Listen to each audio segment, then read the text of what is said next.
cherchiez une adresse pour s'informer, se former et se divertir, l'ont déjà trouvé. C'est BSC TV. BSC TV, c'est une chaîne de télévision indépendante de la RDC qui propose un programme aussi varié que diversifié, avec des émissions d'une originalité qu'on ne trouve nulle part ailleurs.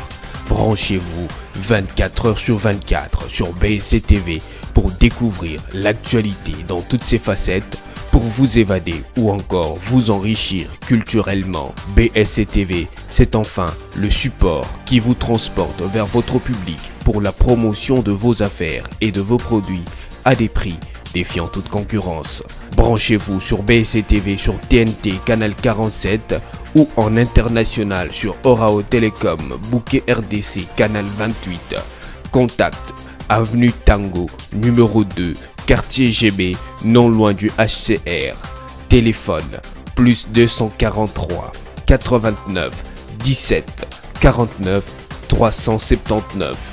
BSC TV, une pointure au-dessus en République démocratique du Congo.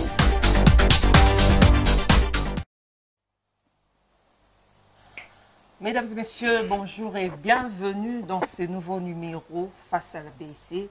Aujourd'hui, c'est un nouveau numéro, toujours accompagné par mes invités. Je ne suis pas seule, ils sont en 4 comme d'habitude.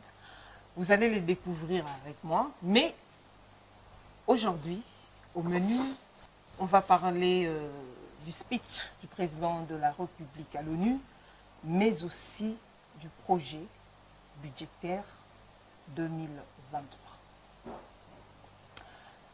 Sur ces plateaux, je reçois Nganga Maïle. Bonjour. Bonjour madame la journaliste. Comment vous allez? Oui, on tient. Je suis très content au moins parce qu'aujourd'hui, les Congolais sont fixés par rapport à ce qui se passe dans leur pays.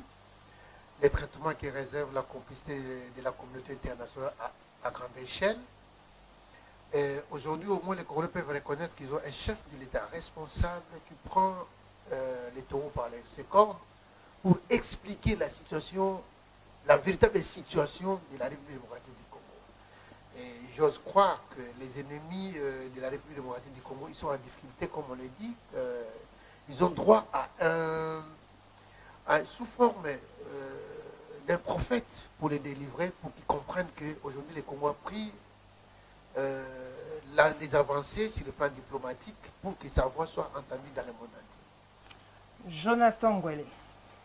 Bonjour madame, bonjour également à de nombreux téléspectateurs qui nous suivent partout à travers la République. Bonjour à mes estimés débatteurs compatriotes. Contrairement à Wilson Mondema, moi je ne vais pas bien.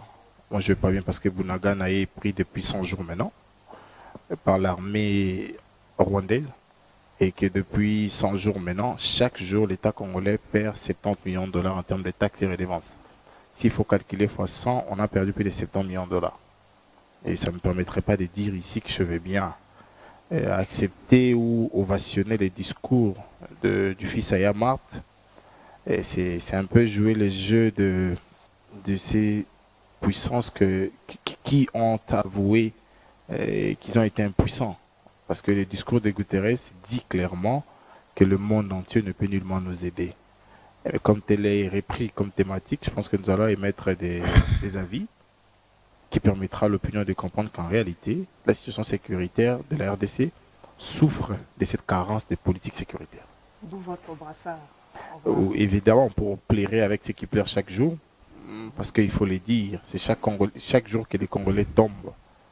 Là, nous parlons, nous ne savons pas ce qui se passe à Kwamout. Là, nous parlons, nous ne savons pas comment nos filles vivent à Bunagana. Et nous pensons qu'il est important que tous les Congolais acceptent de mettre ces brassards noirs. Ailleurs, on imposerait des minutes de silence chaque jour, à chaque heure, ou peut-être à des jours bien précisés. Mais ici, nous pensons que c'est seulement avec notre brassard noir. Et nous allons interpeller, continuer à interpeller ces racailles de gens qui n'ont pas besoin de... J'ai aussi Kaniki. Comment vous allez?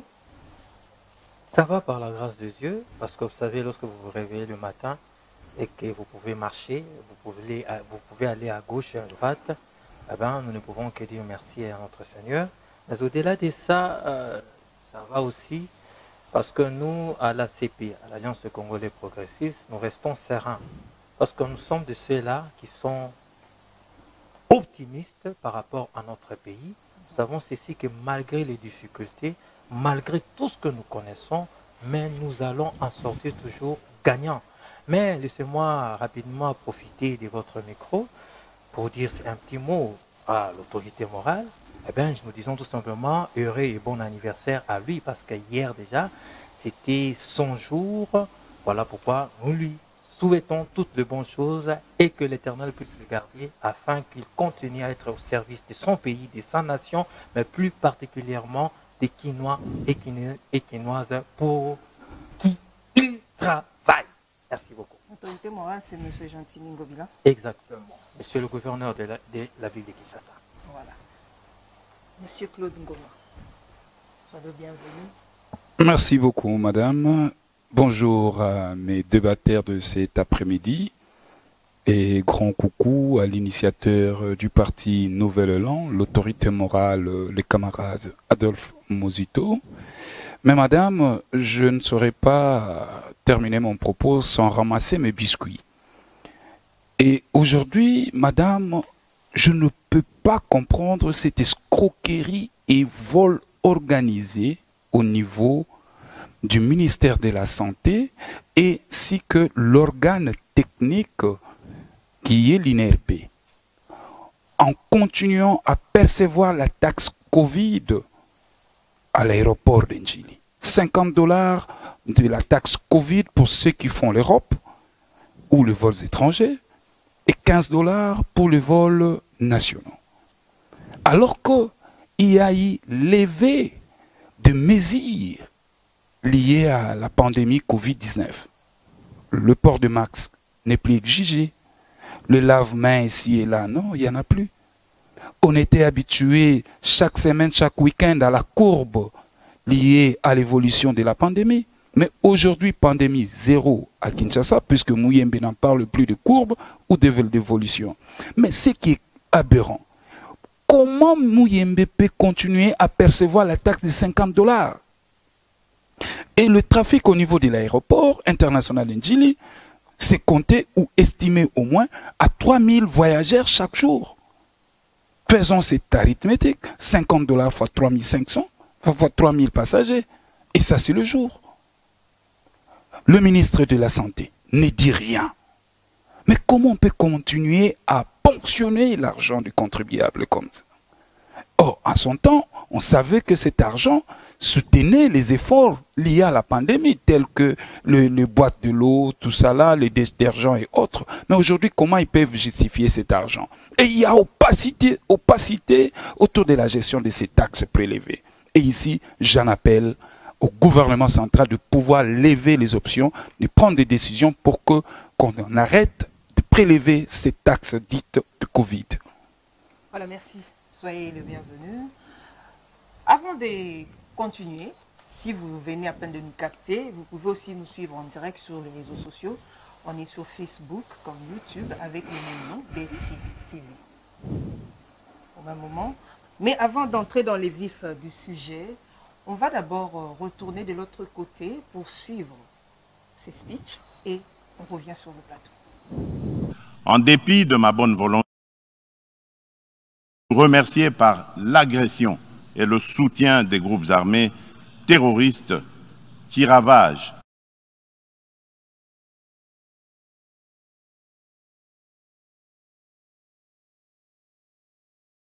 l'Est de la République démocratique du Congo. C'est le cas actuellement du Rwanda qui, au mépris du droit international, de la charte de l'ONU et de l'acte constitutif de l'Union africaine, a une fois de plus non seulement agressé en mars dernier la République démocratique du Congo par des incursions directes de ses forces armées, les RDF, mais aussi occupe des localités de la province du Nord Kivu par un groupe armé terroriste interposé, le mouvement du 23 mars, dit M23, auquel il apporte un soutien massif, tant en matériel de guerre qu'en hommes de troupes. Et comme pour défier la communauté internationale, le M23, avec le soutien de l'armée rwandaise, a même abattu un hélicoptère de la MONUSCO et tué 8 casques bleus, commettant ainsi un crime de guerre. Je dénonce, en ce lieu emblématique de la vie internationale, avec la dernière énergie, cette énième agression dont mon pays est victime de la part de son voisin le Rwanda, sous couvert d'un groupe terroriste dénommé le M23. Monsieur le Président, l'implication du Rwanda et sa responsabilité dans la tragédie que vivent mon pays et mes compatriotes des zones occupées par l'armée rwandaise et ses alliés du M23 ne sont plus discutables, dès lors que plus d'une fois, aussi bien les groupes d'experts dûment mandatés par l'ONU et le mécanisme Coordination non gouvernementale humanitaire et des droits de l'homme crédibles les ont établis dans des rapports documentés et objectifs à la limite. Voilà, vous venez là de suivre le président de la République, c'était en direct de l'ONU, Monsieur Papi Wilson Monzemba. Quelle est votre opinion par rapport à ces speeches? Merci madame, je crois que le chef de l'État, comme je l'ai dit tantôt, a expliqué la situation au niveau de la communauté internationale. Vous saviez, pour la petite histoire, jour pour jour, 22 ans que le Congo est occupé par les 22 ans. Si bien qu'il y avait des périodes il y avait un peu de paix, des semblants de paix, mais pendant les 22 ans, l'ennemi était toujours en République démocratique du Congo. Et le chef de l'État fait le tour d'horizon pour faire voir aujourd'hui au niveau de la communauté internationale. Il y a 5 points qui ont retenu mon attention. Premièrement, le chef de l'État a recommandé à la communauté internationale qu'il y ait le retrait immédiat de M23 des localités occupées. Les retraits effectifs, évidemment, parce que vous allez vous rappeler, quand ils étaient en Angola, à Luanda, on avait demandé aussi le retrait des troupes de M23, des troupes terroristes de M23. Et jusqu'aujourd'hui, ça n'a jamais été exécutoire. Deuxième élément, le chef de l'État a demandé qu'il y ait une multiplication de la pression au niveau du Rwanda, parce que tout le monde le sait que le M23 est entretenu par le Rwanda.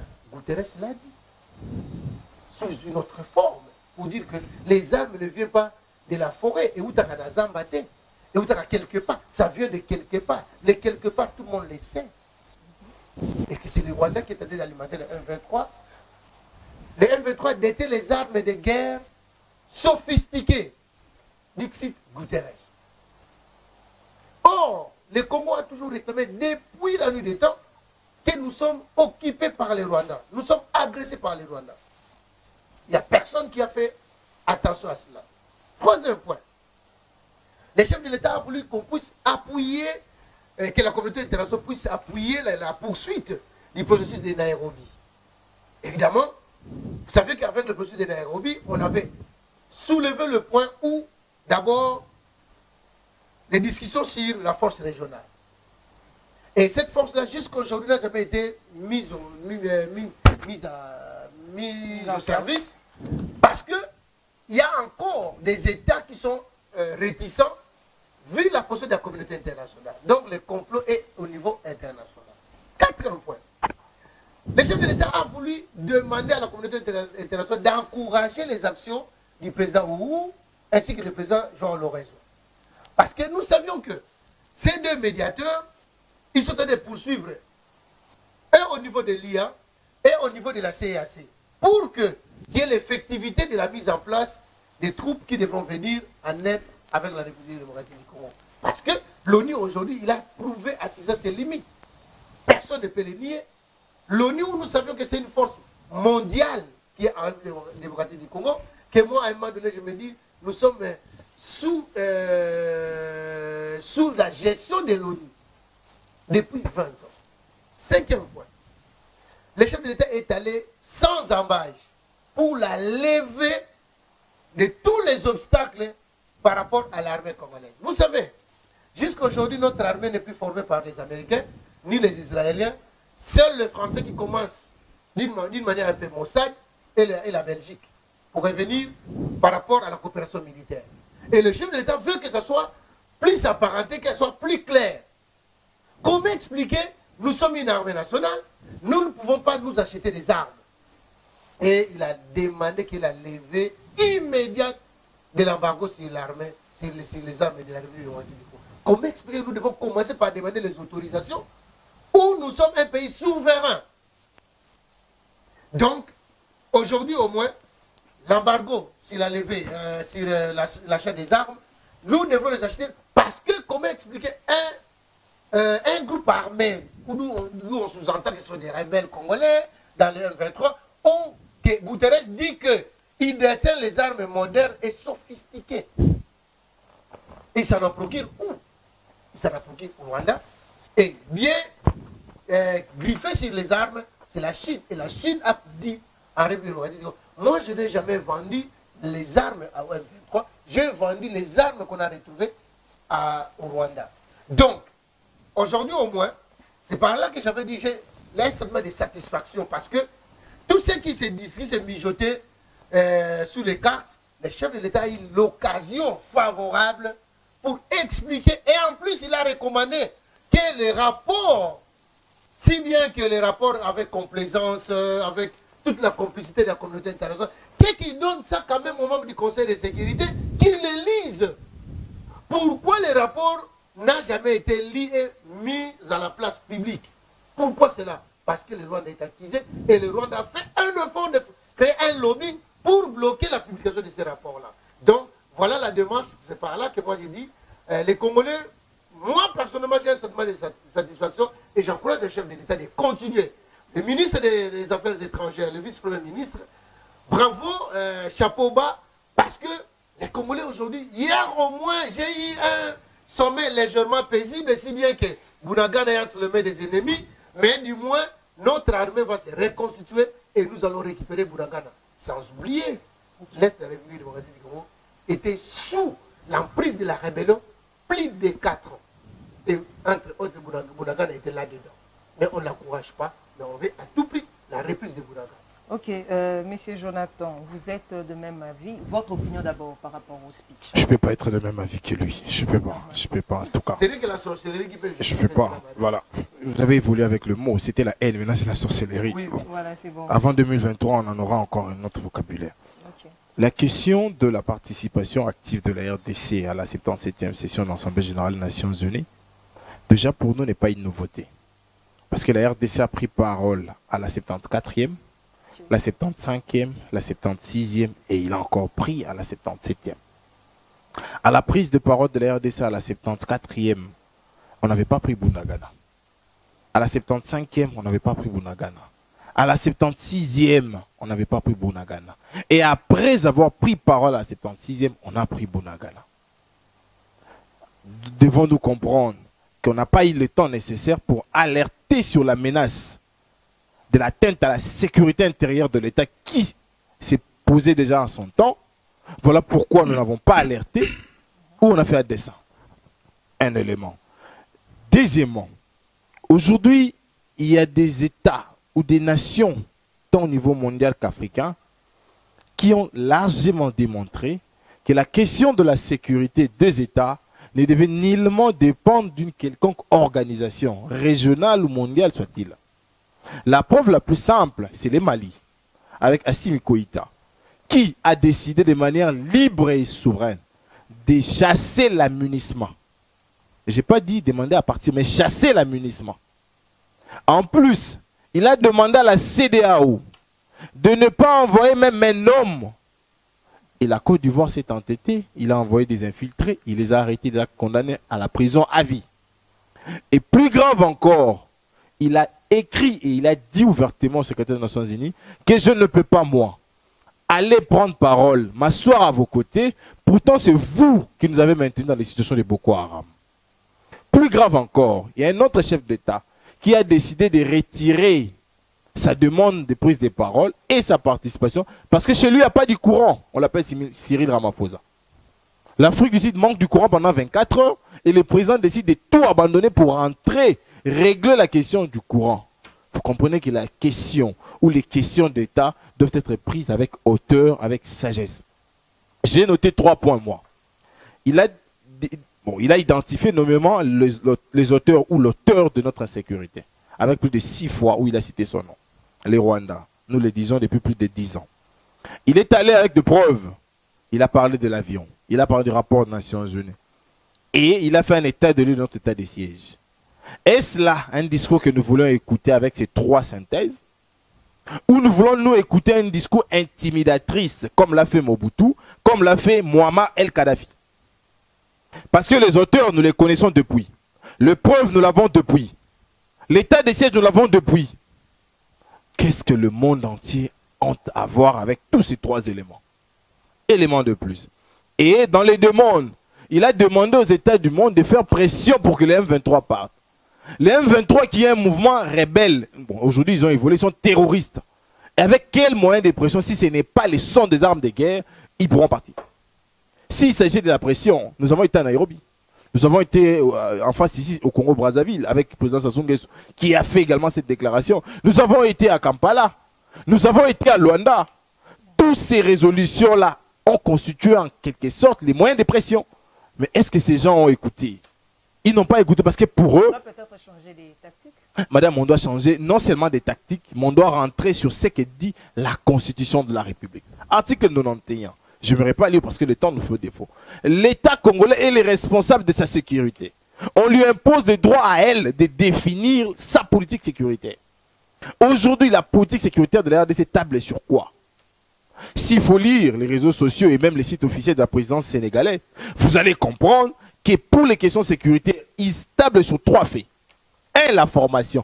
2, l'équipement. 3, les renseignements. Parce que pour eux, ils pensent qu'un militaire qui n'est pas formé ne sera pas en mesure d'avoir l'information. Et lorsqu'il n'a pas l'information, on ne lui donne pas l'arme.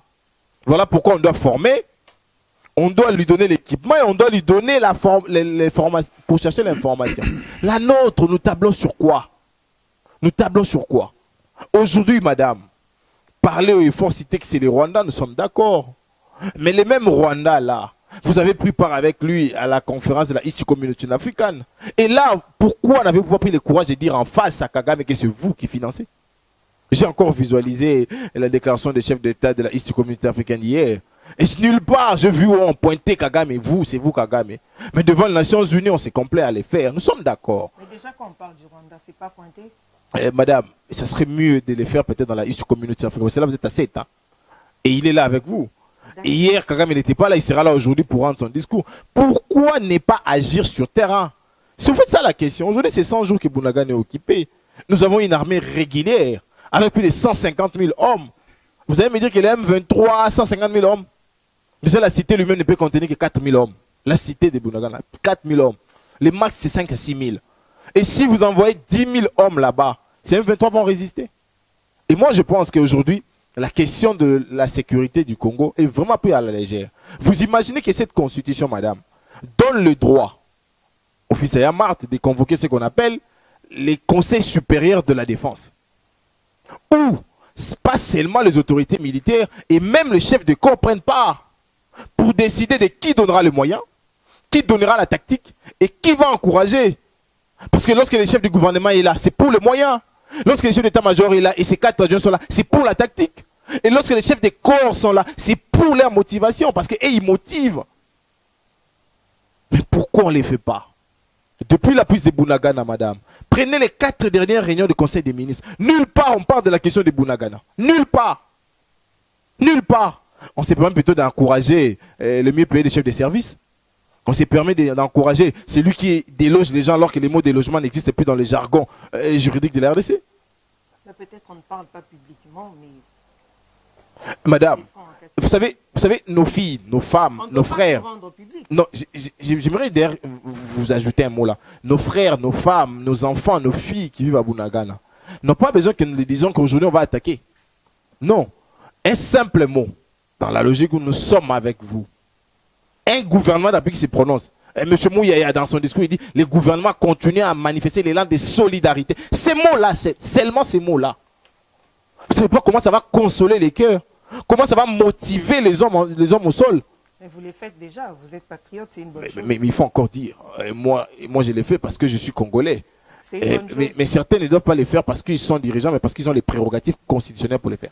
Monsieur José Kanik, quelle est votre opinion?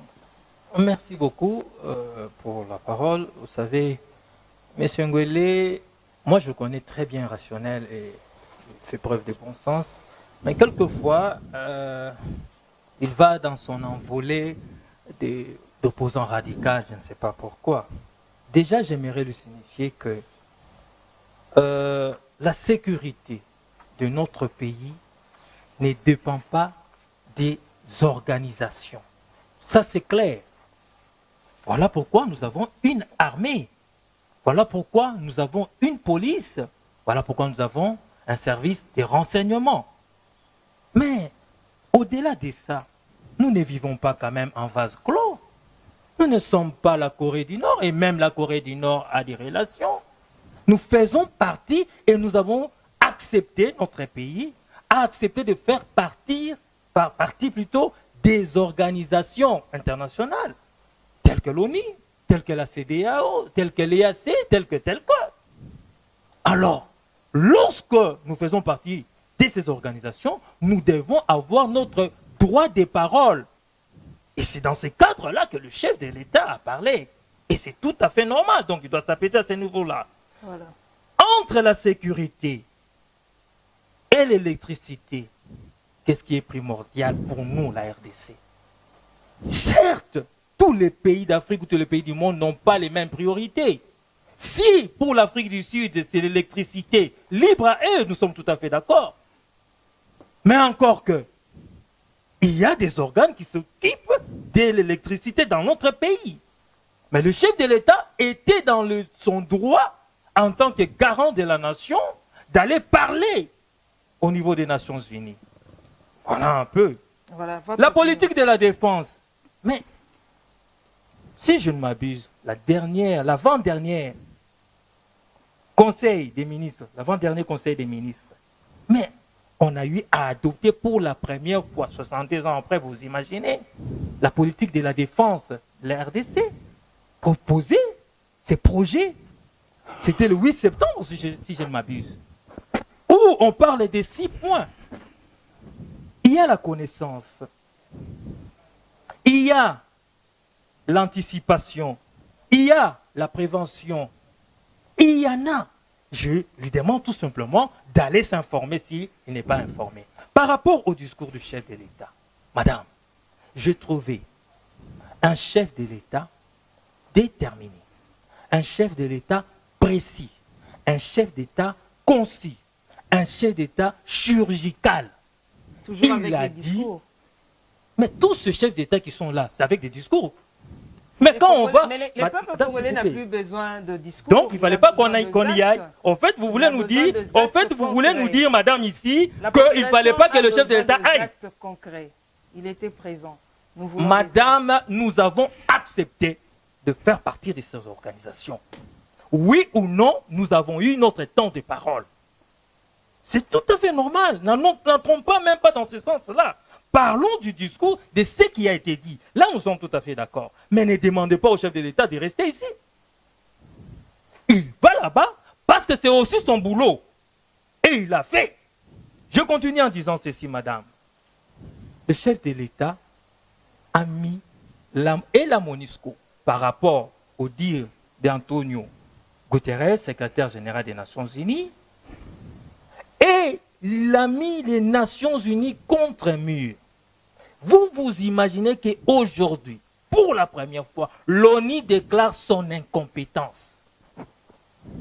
L'ONU a déclaré son incompétence face à un groupe armé. C'est pour une première dans ces pays. Ça n'a jamais existé, peut-être même au monde.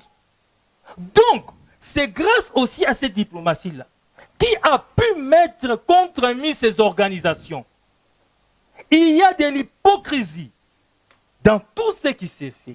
Lorsque le chef de l'État dit tout haut que c'est le Rwanda, après quoi?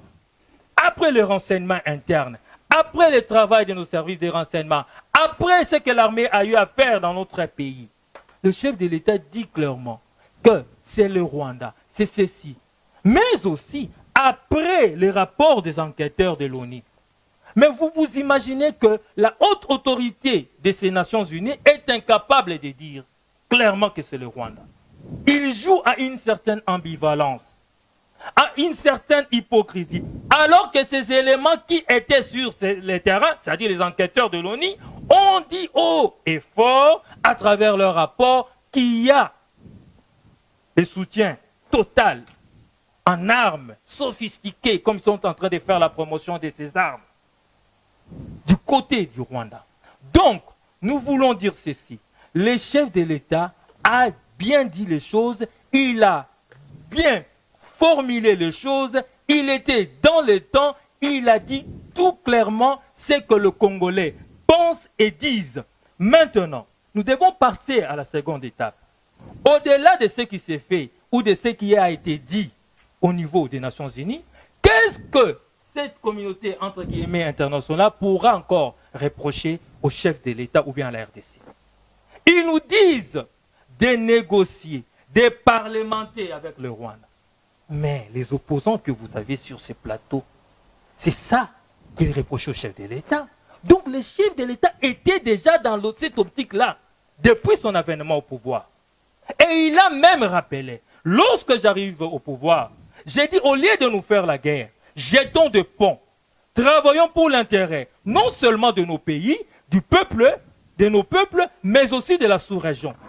Il est allé en Angola, il est allé au Congo-Brazzaville, il est allé au Rwanda, il est allé en Ouganda, pour démontrer toute la bonne volonté que lui a pour qu'il y ait paix. Mais voilà, monnaie des singes. Mais au-delà de ça, pour terminer rapidement, nous disons ceci. Nous n'allons pas nous limiter là, dans des discours. Pas du tout. Mais ce qui s'est fait, ce qui se prépare dans les services de sécurité, madame, vous pensez que moi, je viendrai sur votre plateau pour vous l'étaler? Ou vous pensez que le président de la République va mettre cela sur la place publique? Ce n'est pas un slogan pour justifier... Ce n'est pas un slogan. Madame, lorsque l'Ukraine se prépare pour faire une réplique contre l'agression, entre guillemets, de la Russie, eh bien, elle ne vient pas sur le plateau pour vous le dire. Ça, c'est l'Ukraine au Congo. Ça, alors, mais les affaires de défense sont presque le même, madame. Ici, ce qui est important, c'est que l'État, c'est que l'armée de notre pays, c'est que les services de renseignement mettent toutes les batteries en marche, en branle, pour récupérer nos localités et surtout protéger nos frontières. Et c'est ça l'essentiel. Et un État, madame, lorsqu'il est attaqué, lorsqu'il est en difficulté, il se prépare. Il met tout sur le terrain pour permettre à ce que les choses se fassent une fois pour toutes de la bonne manière et non tâtonner. Et moi, je vous assure, madame, que ça ne sera pas du tâtonnement, que les choses vont évoluer. J'apprécie votre optimisme. J'apprécie votre optimisme et je vous rassure que d'ici là, tout va être de notre côté.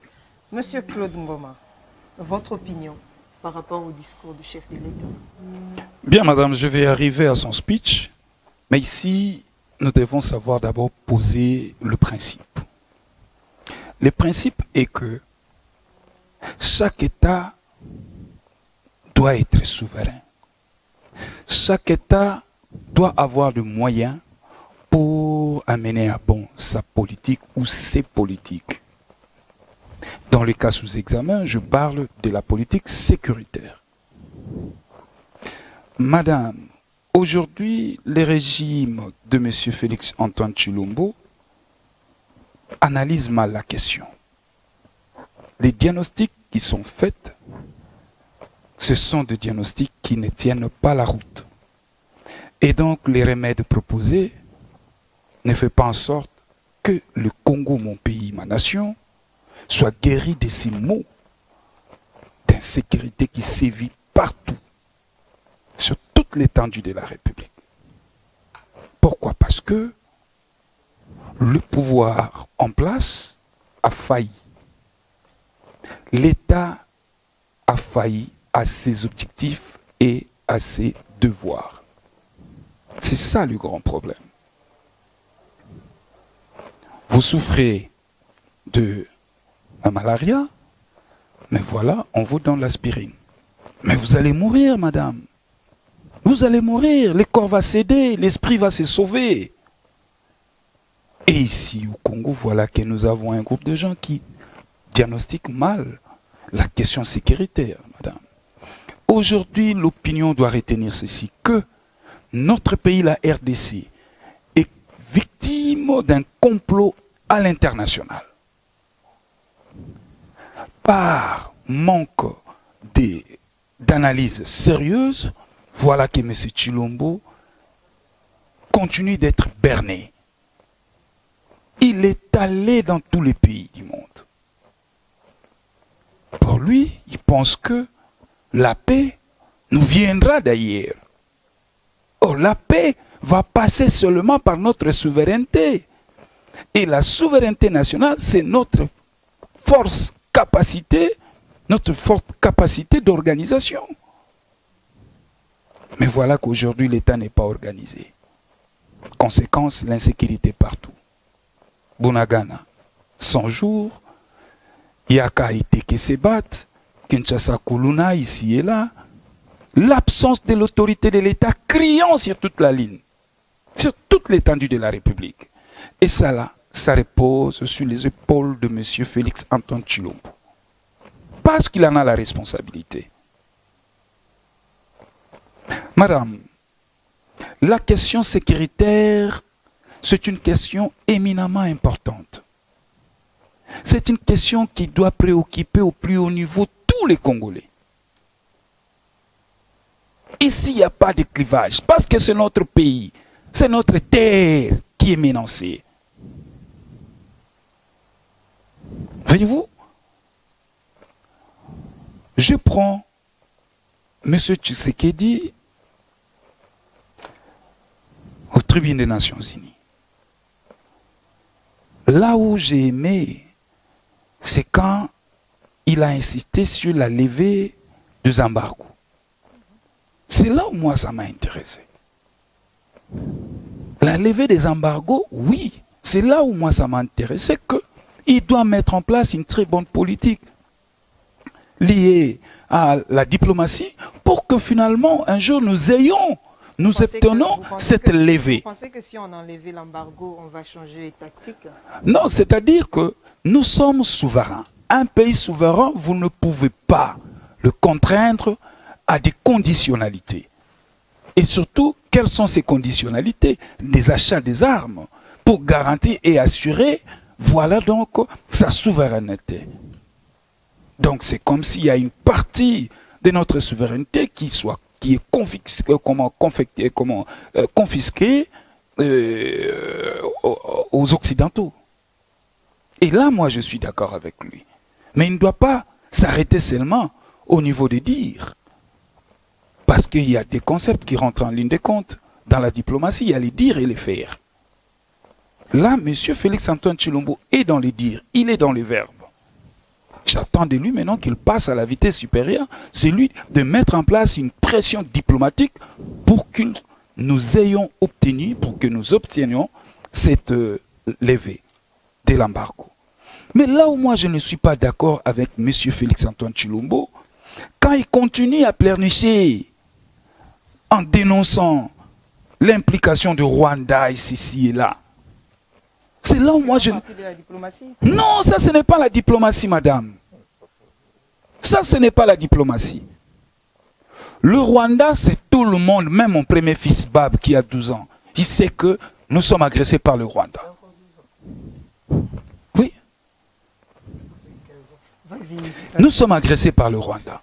Et que voilà, M. Félix se pavane partout pour aller pleurnicher que voilà le Rwanda, il cite nommément le Rwanda. Une stratégie mise en place pour interpeller la communauté internationale. Non, non, non. La sécurité de notre pays ne passera pas ou ne proviendra pas de cette communauté internationale, ne proviendra même pas de la diplomatie. La sécurité de mon pays, c'est une politique, et on doit mettre en place une politique sécuritaire Maden RDC. C'est ça. Et ça, là, ça doit passer par l'organisation de notre État. L'État doit s'organiser.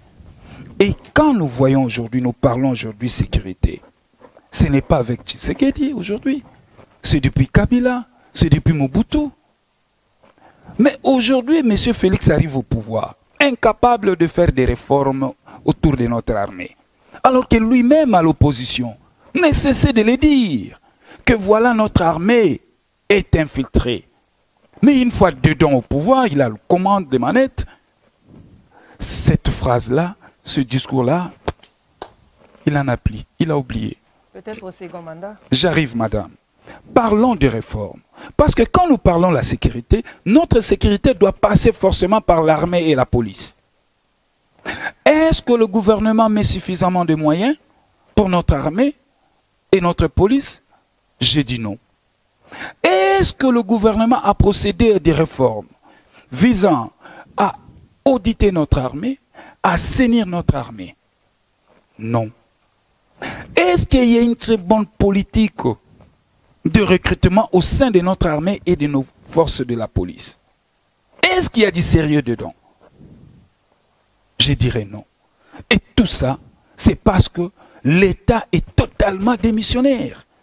Et aujourd'hui, quand je vois M. Félix-Antoine Tshilombo, il croit nous séduire par des discours et autres, mais il est loin. Il est très loin. Il ne vous a pas séduit? Non, mais attendez, madame. Les chantres de M. Félix-Antoine Tshilombo, ils sont des ici sur ces plateaux. Ils sont des ici. Mais ils souffrent où ils sont là, parce qu'ils n'ont pas les éléments.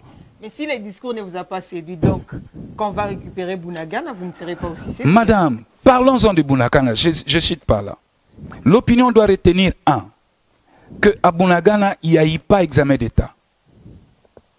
De deux, qu'à Bunagana, il n'y a eu pas rentrée scolaire. Et de trois, Bunagana, c'est une administration M23. Nous avons dit ici, 100 jours, pas d'assaut. Et ici, ce qui fait mal.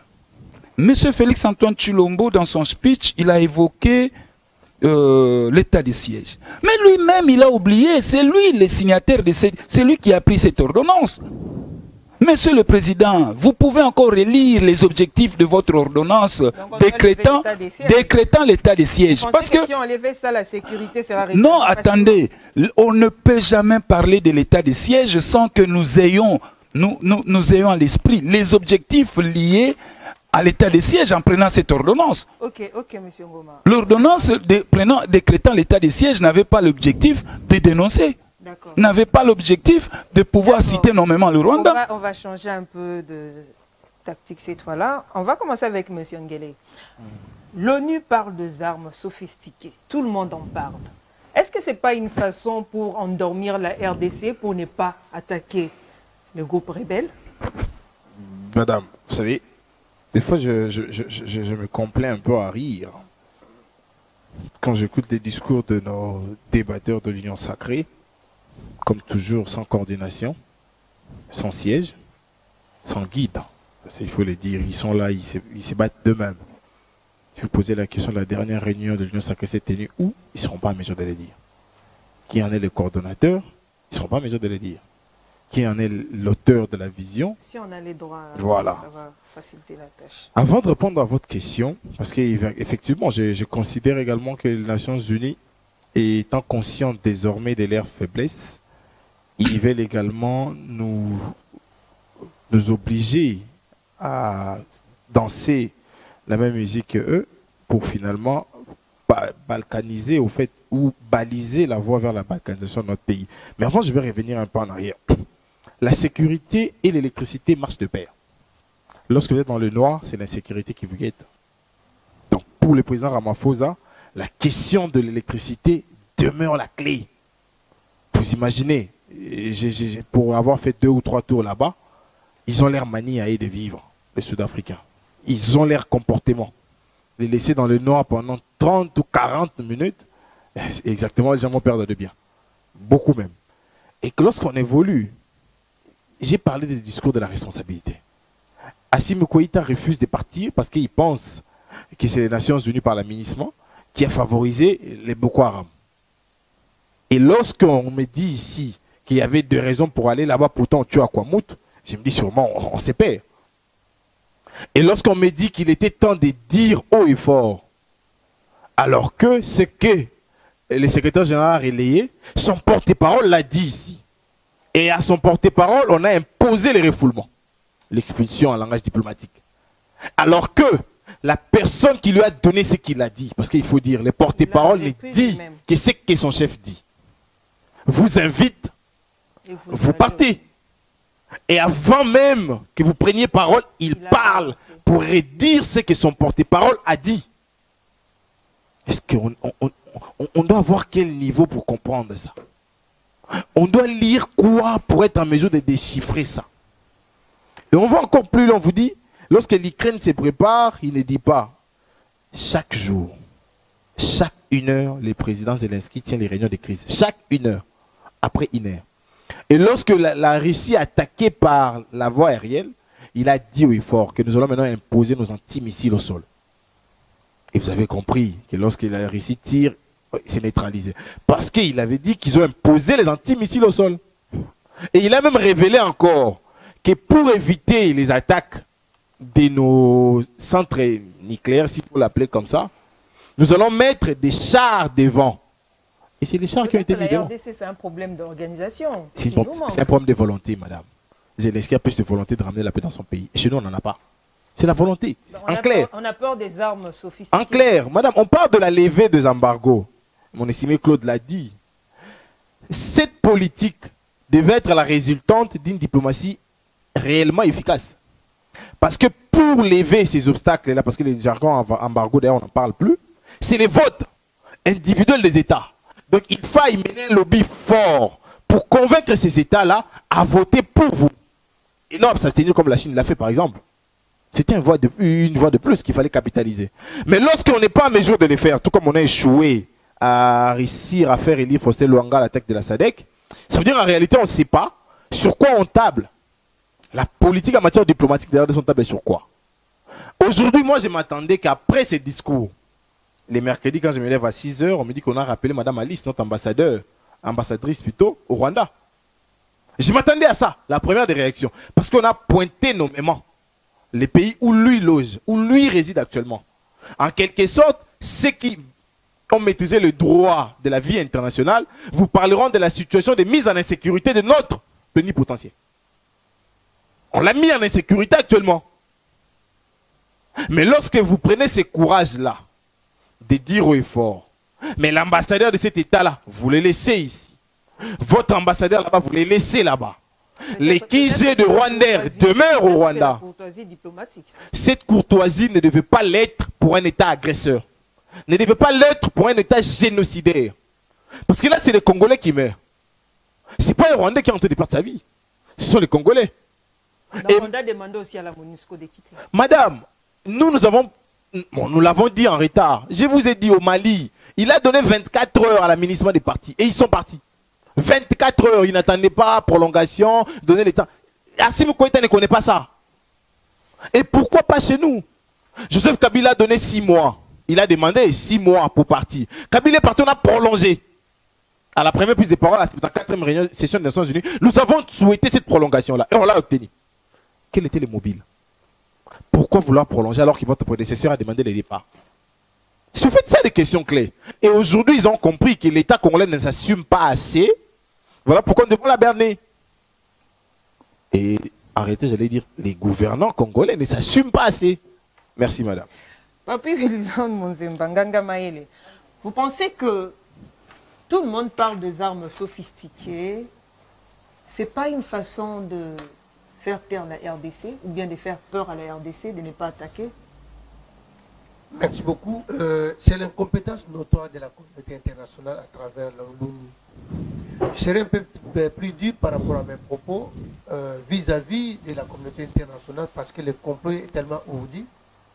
Et je me vois dans l'obligation de rappeler, peut-être à l'ordre, mon ami Wele, je l'aime beaucoup, mais le président de la République s'appelle Antoine Félix Tshisekedi. il n'est pas le moine à Yamat. Non, non, non. Et non. les Là, Yamas, je suis pas s'il vous d'accord plaît, avec s'il vous. vous plaît. Je suis pas d'accord avec vous. Je suis pas dans. Il est né d'une famille et sa maman porte ces prénoms-là. Nous avons un chef de l'État. Non, non, les gars. non, non, non, Si non, sa- non, si non, sa non, maman, non, ça porte ces non, prénoms-là, non, non. nous, les Congos, Vous n'avons déniez pas- aujourd'hui les droits à Félix Antoine d'être les fils à sa maman. Les Non, Congos n'ont non, pas non, besoin non, d'une non. maman Non, non. pour les diriger. Mais c'est les fils à sa maman. Je serais drôle là. Où est les mâles? Non, il n'est pas le fils à maman Marc. Mais je suis étonné que vous déniez les droits à être les fils à sa maman. Je l'ai dit. Non, Je l'ai non, dit, non, je l'ai non. dit, je vais revenir. Je vais revenir. De même aussi, ça c'est un comportement de la rébellion qui est au sein de la résistance du Congo. Ah là. Vous allez voir. même- C'est sa maman. Même Oh là là. sur les mêmes lancés pour dire mais c'est Chilombo. Si on Alors, revenait mais écoutez, C'est son nom, Wilson. nous devons nous mettre d'accord d'abord. S'il vous plaît. Nous devons nous mettre Vrai ou d'accord. faux, il est fils à maman C'est Marthe. le président de la République Vrai ou faux? qui est allé défendre la République. Oh là là. Il a une famille, il a une souche. S'il vous plaît. Je vous en Claude qui prie. nous dira les discours n'étaient pas séducteurs. Si je ne me trompe pas, c'était Claude. Voilà. Mais enfin, qu'est-ce qu'il veut? Que les chefs de l'État montent sur les piédestals pour qu'on sente qu'ils se plaignent pour la République? Qu'ils ne soient pas plaintifs? Non. Mais écoutez, il y a une seule méthode par rapport à la diplomatie. C'est la dénonciation. Après la dénonciation, qui suit maintenant les décisions. Et l'étape des décisions doit s'accompagner avec les stratégies. Assimi Goïta n'a pas fait S'il vous ça. plaît. Il n'a pas fait parce que le Mali a un autre problème par rapport au Congo. Le Mali Ah n'a bon? pas un état Boko Haram de continentale. décapite, il tue depuis plus de 2 ans. Mais enfin, Pour votre les information. Congos ont décapité depuis 22 ans. Oh là là. Donc ce n'est pas la même situation. Ce n'est pas depuis 2 ans que J'avance. M23 est déclaré mouvement J'avance. S'il vous terroriste. plaît. Aujourd'hui, l'état de siège que le chef de l'État a démontré dans ce là, il y a des progrès. Qui a échoué. Malheureusement, l'opposition est toujours dans l'ignorance de la vraie valeur de la République. Écoutez, ils sont au service. Nous les savions. Qui ne le sait pas que... D'ailleurs, l'opposition, c'est Kabila.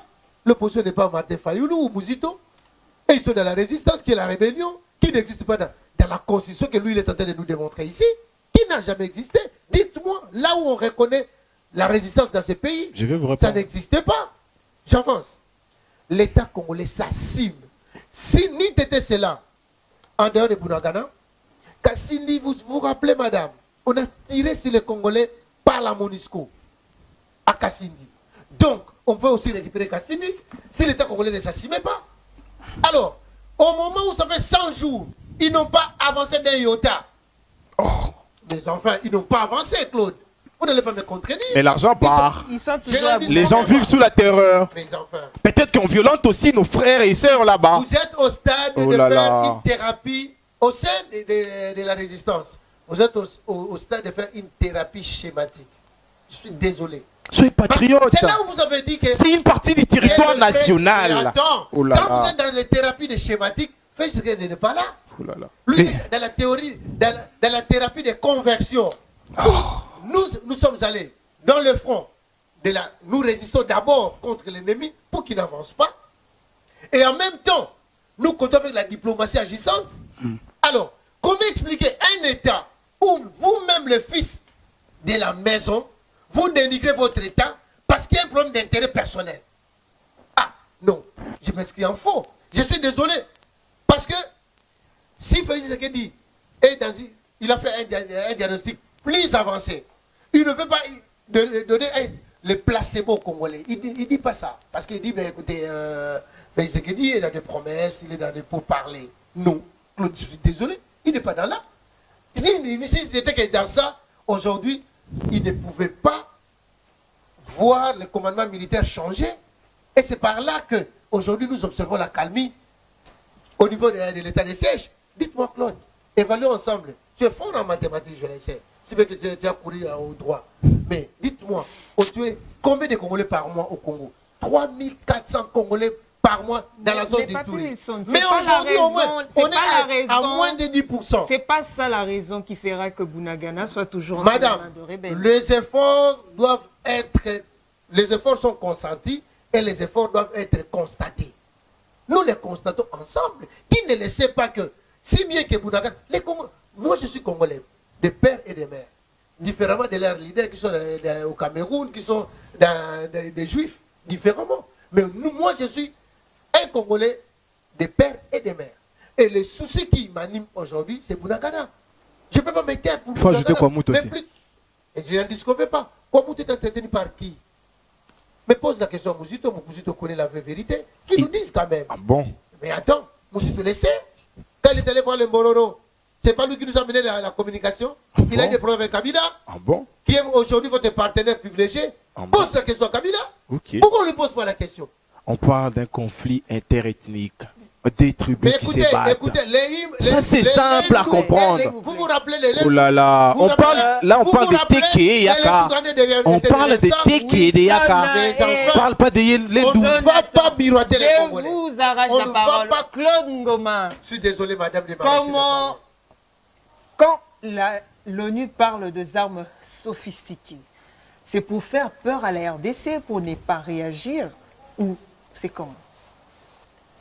Madame, aujourd'hui, je ne reconnais pas mon frère Wilson Monzemba sur ces plateaux. Tu n'es pas obligé de les reconnaître. Je ne le reconnais pas. Parce que vous êtes dans la résistance. Alors que il est pertinent très souvent dans ses analyses et réflexions. Mais quand sur ces plateaux, voilà, M. Wilson Monzemba est en train de ôter la qualité du nom porté par M. Félix Antoine Tshilombo, à moins que vous me dites le contraire, qu'il s'appelle Albert.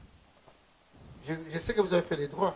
Alors, c'est son nom et que sa maman biologique, c'est Maman Marthe. Je suis désolé pour le président de la République, si on pouvait... Oui, président de la République, oui. Moi, il est président de la République. Il est le symbole de l'unité nationale. Mais ici, son nom, c'est M. Félix Antoine Tshilombo Tshisekedi. C'est ça son nom. Point. En sigle Fachi. Félix Tshisekedi. Il s'appelle M. Félix Tshisekedi Tshilombo. Tu as oublié Antoine. Antoine. C'est son prénom. C'est un prénom, monsieur. Voilà. Et en droit congolais, les prénoms viennent avant le nom. Madame. Article 58. Code de la famille. Donc, il faut lui laisser commencer par Antoine. Madame. Il faut lui laisser commencer par Antoine. Madame, ici, nous parlons sécurité. Et je vais retourner dans le droit international. Madame, quand il s'agit de l'agression, ça s'appelle la guerre. Pour un gouvernement sérieux. Quand il y a agression d'un pays étranger à notre pays, c'est la guerre qui doit se déclarer automatiquement au regard des dispositions établies dans la Constitution. Vous avez l'article 143, 142, 141, et voire même ça vous renvoie à l'article 86 de notre Constitution. Ce sont là les conditionnalités pour déclarer la guerre. On est agressé. Mozito l'a dit, ma formation politique l'a proposé, qu'avec le Rwanda, nous devons faire la guerre. Avec le Rwanda, nous devons montrer nos biceps. Avec les Rwandais, nous devons nous organiser économiquement pour faire la guerre avec le Rwanda. Et madame, aujourd'hui, je vais vous rappeler, mais nous sommes... un jour qu'on va faire attendez, ça. Madame. C'est de l'utopie. Madame, attendez. Ils ont géré la République ici. Ils n'ont pas proposé. Les États-Unis. Quel est leur partenaire? Vas-y. Madame. Vous avez pris 4 bonnes années. Ici, la responsabilité incombe à l'État. Ne dérangez pas l'émission, c'est sérieux la question. La question est éminemment sérieuse. On doit être patriote. Nous sommes des patriotes. C'est notre nation qui est en danger. Monsieur Félix Tshisekedi, 4 ans, jour pour jour, incapable d'instaurer l'intégrité de l'État sur toute l'étendue de la République. Madame, j'ai dit. Madame, j'ai dit. Madame, j'ai dit. 4 ans jour pour jour, Monsieur Félix Antoine Tshilombo, incapable de nous instaurer l'autorité de l'État sur toute l'étendue de la République. Les Congolais sont tués nuit et jour. Comme disent les enfants chez Gay ici, chez nous, à Kinshasa, Mboka Bananabana. Ça, c'est de sa responsabilité. Madame, on est sur un terrain à l'international. Jonathan Ngwele l'a dit tout à l'heure. On est dans une situation d'insécurité. Voire même notre compatriote, l'ambassadeur de la RDC au Rwanda, est en danger. Parce que 2 pays ne s'entendent pas. La pression diplomatique première que devait prendre M. Félix Antoine Tshilombo, de rappeler notre ambassadeur et d'expulser celui-ci. Comment expulser celui. Ça rentre dans la ligne des comptes de pression diplomatique. La fermeté des frontières. Nouvel-Élan et Adolphe Nuzito l'ont proposé. De construire un mur de 70 km. Mais là, c'est les discours. Non. Vous rejoignez aussi les discours. Non, nous n'avons pas le pouvoir. Non, attendez, madame, c'est ça la beauté de l'opposition. Quand vous proposez... Madame, nous avons, dans le monde entier, nous avons 218 pays qui ont construit des murs de séparation. En Afrique, nous en comptons 17. Et vous voulez que la RDC fasse la même chose? Mais pourquoi, madame, aujourd'hui, je vais le dire. Mes frères, mes compatriotes de partout, vous suivez cette émission. La RDC aujourd'hui, c'est la maman de la planète. La RDC possède tout ce dont la planète a besoin. Et par conséquent, nous devons protéger nos richesses pour ne pas les laisser entre les mains des bandits capables de les manipuler autrement que notre planète soit en danger. J'arrive, madame. Pourquoi il faut que les armes à feu puissent retentir à l'est de la République démocratique du Congo? Parce que l'État a le premier devoir, c'est lui de protéger ses concitoyens, garder ses limites de frontières dans comment garder bien ou protéger bien ses frontières. C'est ça le rôle de l'État. Et l'État ne pourra que faire ça s'il a la monnaie, s'il a le finance et s'il est organisé en termes d'armée.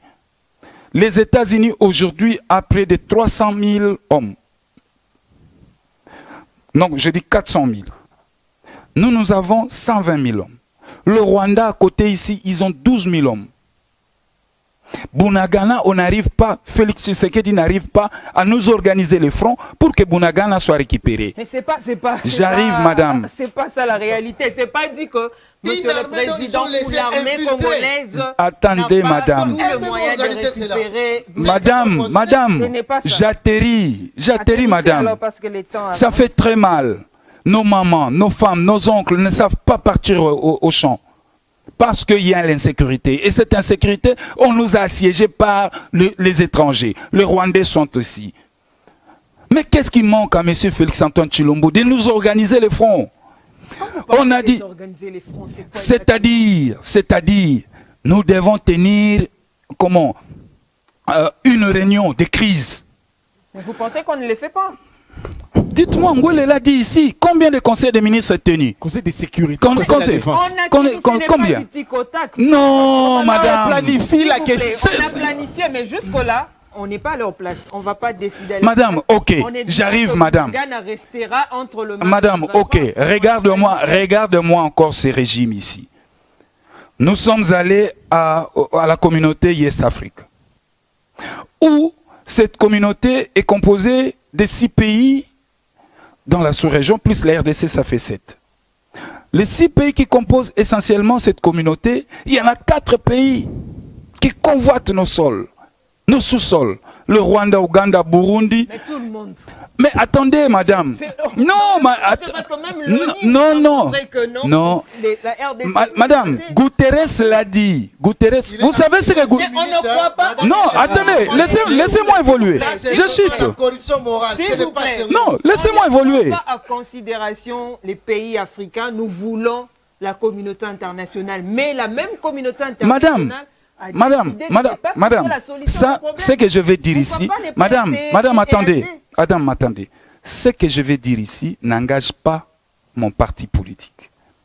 Votre point de vue. C'est mon point de vue. On chute déjà. Aujourd'hui, 72 ans jour pour jour, pour moi, je dis, les Nations Unies ont failli à la mission et donc c'est une organisation à laquelle nous ne pouvions plus faire foi. Si c'était moi à la place de Félix Tshisekedi, je vais prendre le pouvoir de quitter les Nations Unies, l'ONU, parce qu'ils ont démontré leurs limites sur toutes les questions de sécurité dans le monde.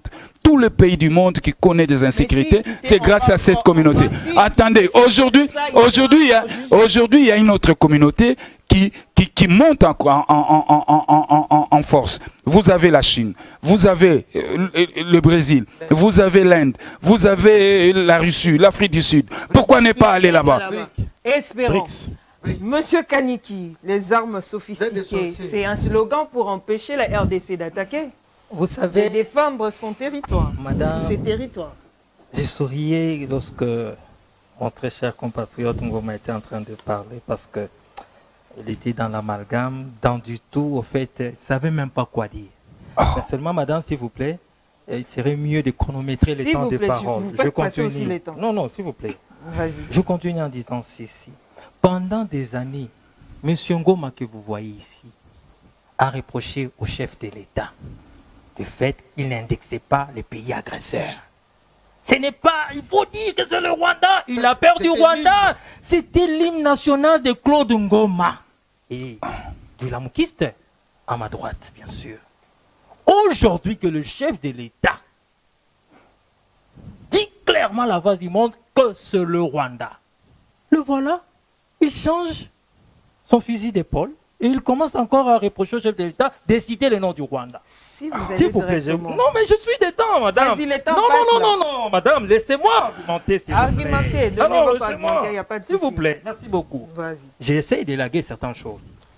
Il dit, il faut organiser l'armée. Vous, Claude Ngoma, avec votre mentor Mozito, vous avez organisé l'armée en mettant combien comme budget depuis que vous étiez là? Je vais vous répondre. On ne va pas. Nous sommes allés. Les échecs ou la réussite. Non, s'il veut des chiffres, je vais lui donner. Je connais les budgets. S'il vous plaît, madame. S'il vous plaît. On parlait des armes, s'il vous plaît. Mais je suis en train d'aller. Vas-y. S'il vous plaît, madame. Vas-y.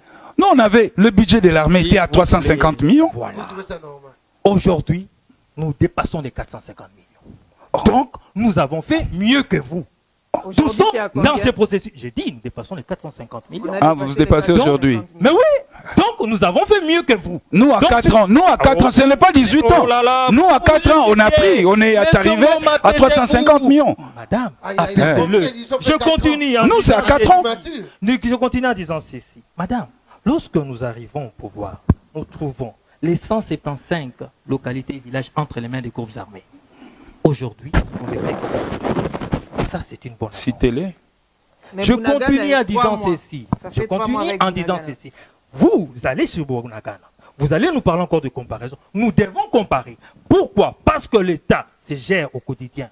Et un pays se construit dans le temps et dans l'espace. Voilà pourquoi il y a la statistique. Voilà pourquoi la comparaison nous permet de comprendre là où nous étions, d'où nous venons, où nous sommes et où nous allons. Et c'est dans ce sens-là que nous faisons la comparaison. Ce n'est pas pour nous justifier. Lorsque, messieurs, devant moi, les lamoukistes que vous avez, ils ont abandonné Bunagana plus d'une année. Mais nous nous disons ceci. 3 mois, c'est déjà beaucoup et nous devons faire en sorte de nous battre. Ils n'ont pas abandonné, au moins on a récupéré ça. Mais après une année, madame. On a récupéré. Les stratégies, mais oui. Est-ce que c'est les discours? On va continuer avec les discours ou on va récupérer? Mais si je suis ici sur votre plateau, c'est pour parler. Vous m'empêchez de parler, madame. S'il vous plaît. On va changer les stratégies ou les mêmes stratégies. S'il vous plaît. Il reste que 2 points. Je continue.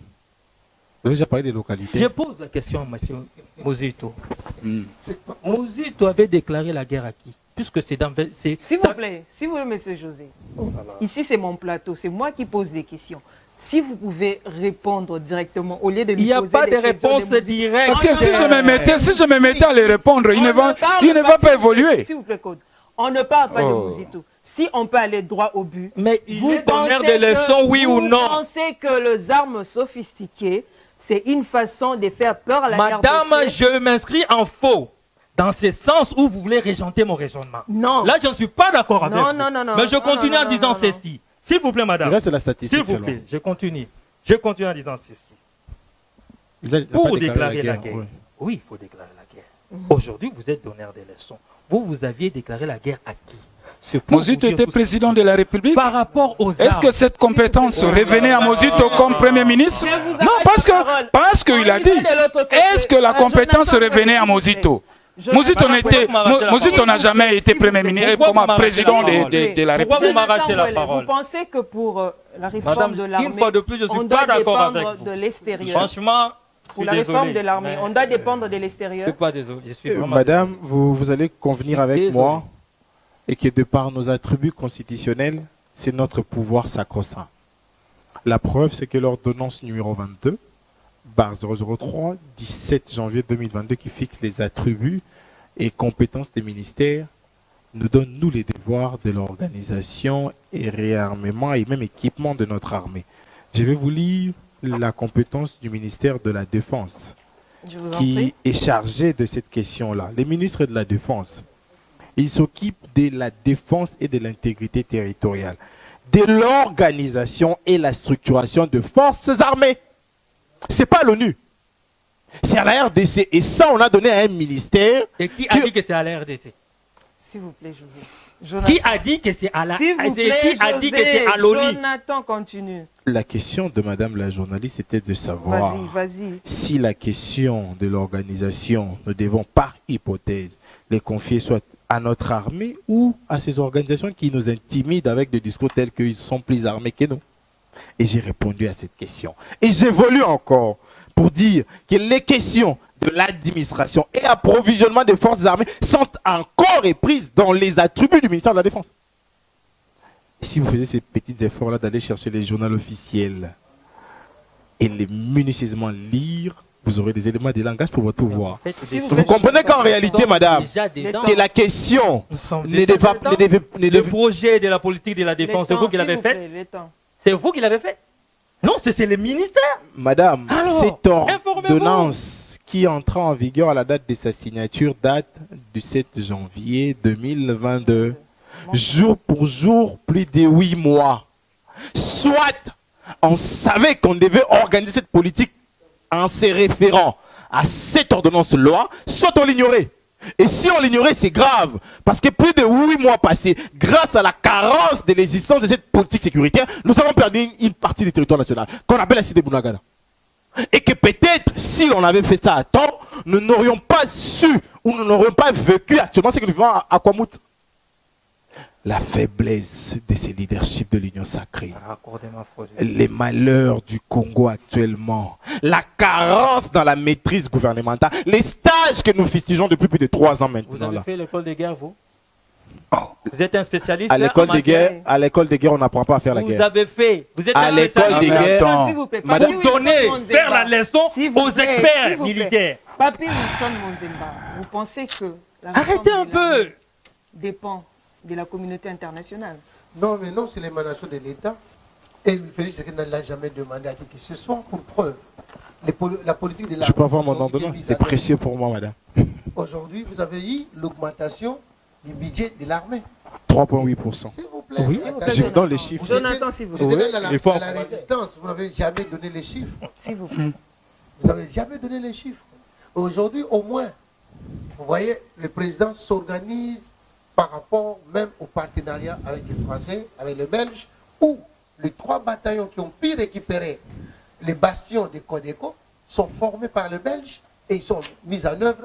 Et enfin, Ituri, la calmie aujourd'hui. Béni, on doit en parler comme ça.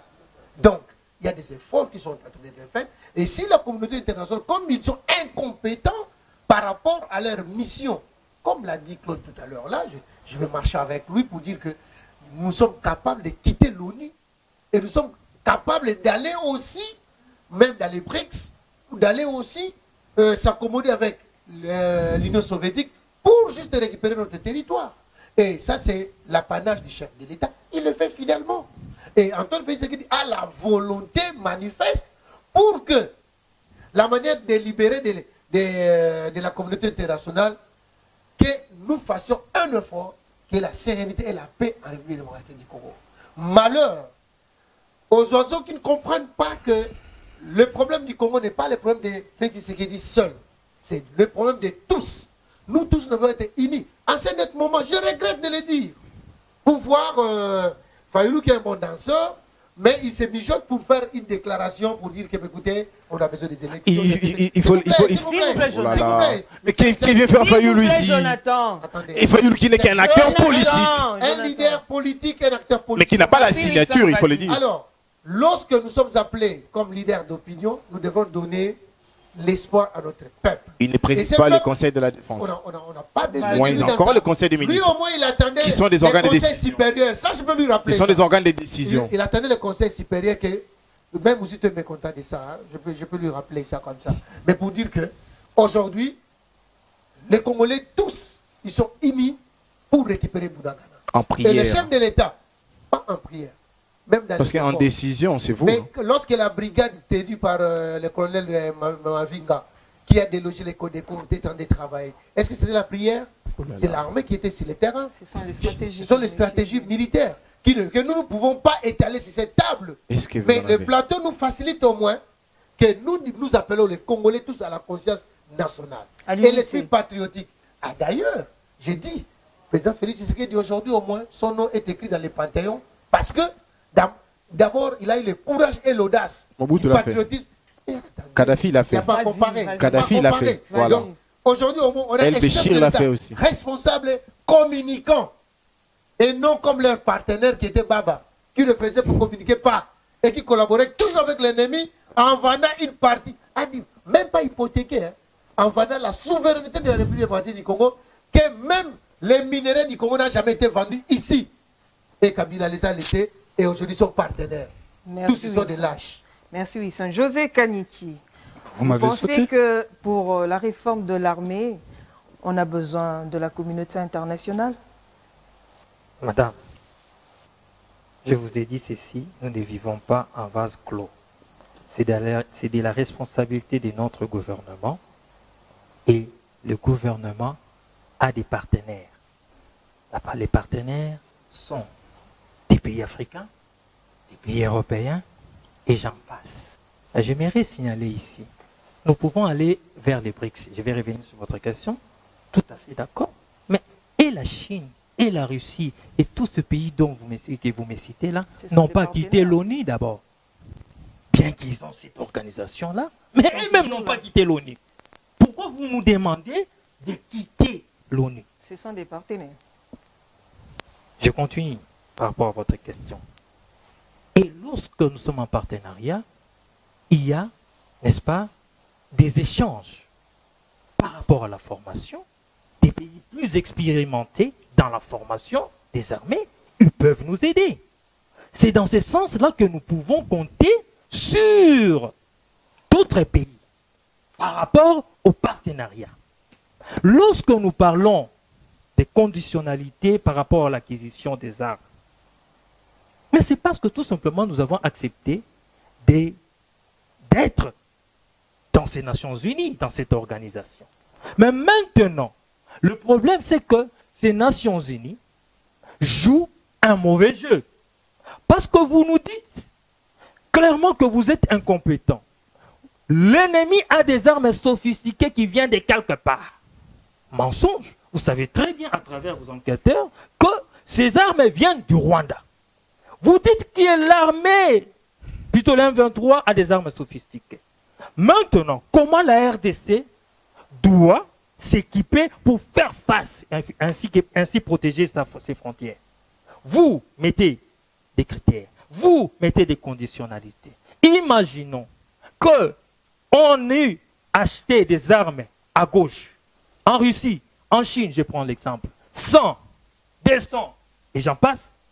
On fait les rapports à l'ONU. Mais ces rapports peuvent fuiter à travers les armées. Ces rapports peuvent atterrir au Rwanda.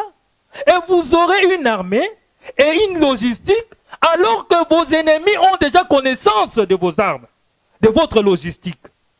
Voilà pourquoi nous devons nous battre pour lever. Parce que la logistique fait partie des secrets de défense. Comment vous allez prendre toute votre logistique et l'étaler aux Nations Unies? On parle des Nations Unies. Avons-nous le contrôle des Nations Unies? Avons-nous le contrôle de tout ce qui se passe au niveau des Nations Unies? Voilà pourquoi il nous faut d'abord élaguer cet embargo ou ces conditionnalités. J'aimerais dire encore ceci. Nous y travaillons. Il a parlé d'organiser l'armée. Il n'a pas appris qu'il y a certains officiers supérieurs qui sont incarcérés. Je n'aimerais pas m'étaler dans ça. Ça fait partie de l'organisation. Ben, ça fait partie de rechercher les personnes qui ne jouent pas frangé par rapport à leur éthique et déontologie militaire. Mais, mais ça doit passer par une audite. Il y a un problème aujourd'hui chez nous. On arrête, on incrimine et par après on libère. Tout ça, ça pose problème. Donc vous voulez me dire, madame, vous voulez me dire, madame, et assurer aux téléspectateurs qu'Ndolo est vide? C'est pas ce que moi j'ai dit. Parce que là-bas, c'est la prison des militaires, non? C'est pas ce que moi j'ai dit. Si vous ne l'avez pas dit, vous l'insinuez, voilà pourquoi j'éclaire l'opinion, s'il vous plaît. Ce n'est pas vous, je ne m'adresse pas à vous de toute façon. S'il vous plaît, il faut comprendre d'abord ma question. Je vous réponds très bien. On arrête, on interroge, par après, on libère. Voilà pourquoi. Est-ce que, par rapport aux officiers dont vous faites allusion, ils ne seront pas libérés après? Quand je vous donne l'exemple, quand je prends l'exemple d'Ndolo, c'est pour vous dire tout simplement que si vous y allez là-bas, vous allez trouver des officiers militaires, des militaires de rang qui sont incarcérés. Donc, des hauts gradés, ils sont là. Mais il y en a, madame. Je n'ai pas la liste, mais sûrement, ils sont pleins là-bas. C'est pour vous dire qu'il y a un travail qui est en train de se faire. Par rapport à la formation, madame, vous n'avez pas appris, cher lamoukiste, et depuis 4 ans, vous n'arrivez pas à vous réveiller, que depuis 4 ans, qu'il y a des régiments qui sont formés, que les centres de formation sont ouverts, vous n'avez pas appris. Vous n'avez pas appris qu'il y a éthique. Qui sont recrutés? S'il vous plaît, laissez-les parler. Les coups de Congolais. Monsieur, ce ne sont pas des Rwandais qui sont recrutés, ce ne sont pas des Soudanais. Comme les fonds. Ce sont des Congolais, monsieur. Et je continue en disant ceci. C'est-à-dire, nous partons de quelque part où vous nous avez laissés, dans ces gouffres, avec toutes ces armées étrangères, avec toute cette situation. Nous sommes en train d'y remédier à cette situation-là. Et j'aimerais dire ceci. Lorsque je vous parle si souvent des 175 localités et villages récupérés, vous vous mettez à rire. Mais ce n'est pas de la blague, monsieur. Lorsque vous allez vous informer, cher lamoukiste, lorsque vous allez vous informer au niveau de l'état-major, eh bien, il y a tout. Il y a tout le document. Je ne suis pas ici pour vous faire la liste. Plutôt, je termine en disant ceci parce que je sens que madame va me prendre la parole. Nous disons ceci clairement, que le chef de l'État est en train de travailler. Certes, ce n'est pas facile, parce que nous parlons de guerre. Certes, l'Ukraine, lorsqu'elle lance sa contre-offensive ou sa réplique, c'est après 8 mois. Et c'est le territoire ukrainien était entre les mains de qui? Entre les mains de l'agresseur. Comprenez ce que je vais dire. C'est pourquoi moi je vous donne cet exemple-là. Que certes, Bunagana... attendre 8 mois. S'il vous plaît. Mais vous ne comprenez rien, vous là. Vous n'avez rien à comprendre. Mais lorsque je vous dis, c'est pour vous dire ceci tout simplement. Oui, Bunagana, c'est trop 3 mois. C'est trop 4 mois. Continuez à attendre. Une année aussi, c'était possible. Les récupérer parce qu'il y a tout qui est mis en place pour récupérer Bunagana au-delà de votre malhonnêteté et de mauvaises choses. Merci beaucoup. Ben, j'espère que Bunagana sera récupéré.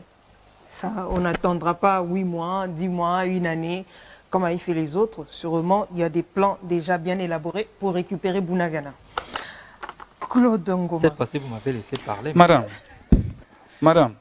la réforme de l'armée dépend... Oui, avant de commencer mon propos, j'aimerais d'abord donner ce papier mouchoir à mon frère qui a si transpiré sur ces plateaux pour étayer des mensonges et autres sur ces... Il n'a pas transpiré. Il est là, il transpire. Madame, j'arrive.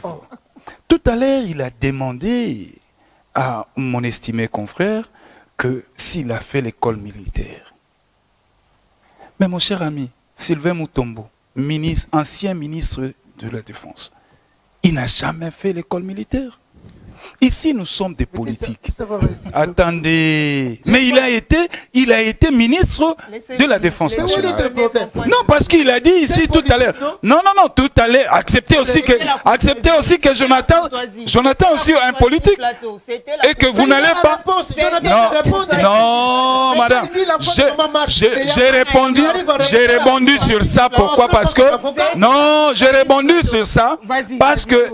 Kanik qui l'a dit ici. Non, il n'est pas spécialiste. L'année qui a dit ceci. Mais oui, je vous dis, on n'est pas spécialiste. Ne pas la leçon politique. Non. Ah oui. À l'école de formation militaire, on n'apprend pas à faire la guerre là-bas, José. Ça, il faut noter. Non, parce que Luando l'a fait, mais il ne fera pas la guerre. Il ne fera pas la guerre. Voilà, il faut noter. Et tout à l'heure, Kanik qui... les tactiques de la guerre. Pour en faire quoi? Lui qui fera jamais la guerre. Il ne fera pas. D'abord, on n'apprend pas à faire la guerre. On n'apprend pas la guerre. Dans l'école, on n'apprend pas à faire la guerre là-bas. Même les civils sont formés là-bas. Peut-être toi, on t'apprendra ça, la même chose. Et puis, Monsieur Kani qui nous dit ici sur ce plateau, il y a eu 175 localités récupérées. Monsieur Kani, vous pouvez nous dire combien de groupes armés qui opèrent à l'est de la République démocratique du Congo et vous avez anéanti combien?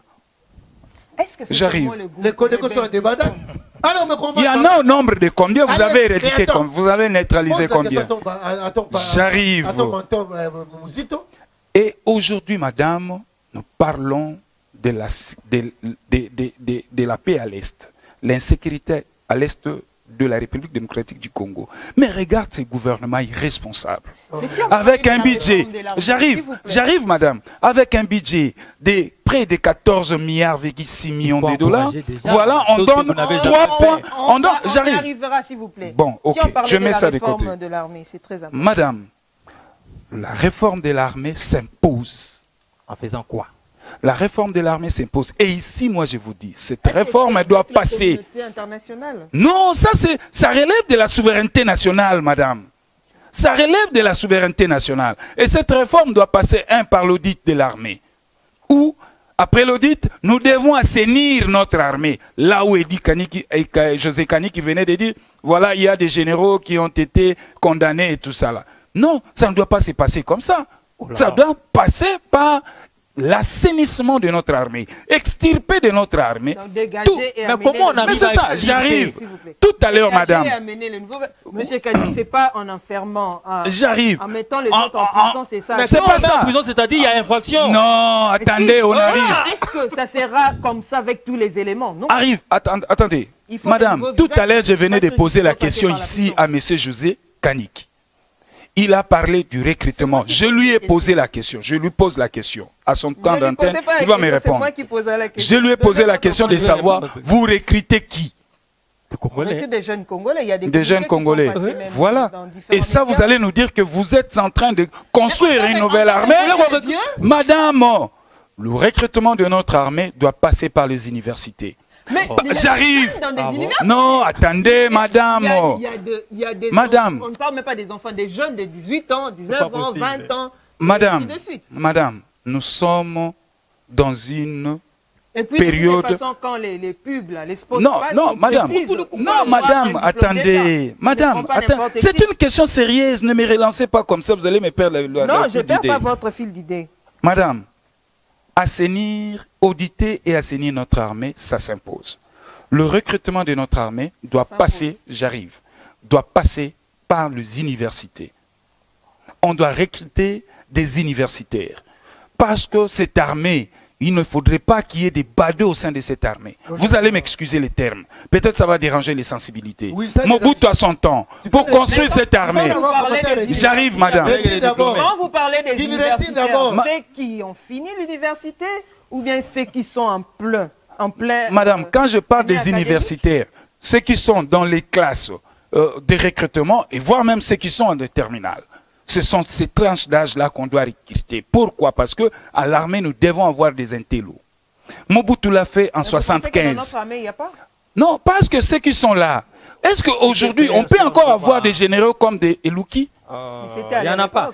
Mais Mobutu les a eu où? Ça nécessite non, attendez, madame. Mobutu les a eu où? Ça nécessite la formation. Tous les anciens généraux, ils ont été recrutés au sein des universités. Oui, ils ont été envoyés en J'arrive, madame. Madame, j'arrive.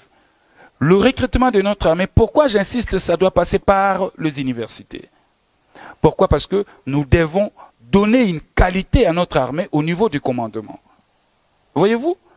Nous devons avoir des médecins qualifiés, de qualité. Nous devons avoir des... Voilà. Des journalistes de qualité. Attendez, nous parlons du renouvellement de notre armée. Et ça, c'est un élément de taille, madame. Ce n'est pas M. Félix Antoine Tshilombo, en 4 ans ou à 5 ans, qui doit nous doter de cette armée comme ça. Je dis non. Mais à lui de nous poser les jalons. Il le fait déjà. Il ne le fait pas. C'est à lui de nous poser les jalons. Parce qu'aujourd'hui, quand vous prenez même les appels sous les drapeaux, des appels formulés, les recrutements formulés par nos FARDC, vous sentez même les conditions d'attraction, les conditions de séduction de nos compatriotes qui peuvent aller servir sous les drapeaux, il n'y en a pas. Parce que quand on voit déjà un militaire blessé de guerre, qui traînait encore dans des buvettes, sollicitant de l'aide à gauche, à droite, nous sommes un peuple maudit. À combien de pourcents? Mais je vais vous dire, non, attendez, nous devons être sérieux. Nous devons être sérieux. Quelqu'un qui est allé, ces militaires souffrent, ils sont allés combattre. Nous sommes maudits. Non, nous sommes un peuple maudit. Quelqu'un qui est allé pour ces blessés qui donne de la vie pour les Congos. On est maudit. Il faut combattre avec quelqu'un qui est allé mourir au front. Vous lui donnez quoi? Il va traîner dans le même. Solliciter l'argent. Non, c'est on est maudit. Occupez-vous de d'abord. Vous êtes maudits. Vous étiez où? Nous avons et vous faites quoi dans 4 ans? 4 ans, vous faites quoi? Aucune réforme dans 4 ans. Quelles sont les réformes entreprises pendant 4 ans? Arrêtez ça. Agissons pour atteindre la République. Posez au moins les jalons. Ceux qui ont longtemps cherché une adresse pour s'informer, se former et se divertir l'ont déjà trouvé. C'est BSC TV. BSC TV, c'est une chaîne de télévision indépendante de la RDC qui propose un programme aussi varié que diversifié, avec des émissions d'une originalité qu'on ne trouve nulle part ailleurs. Branchez-vous.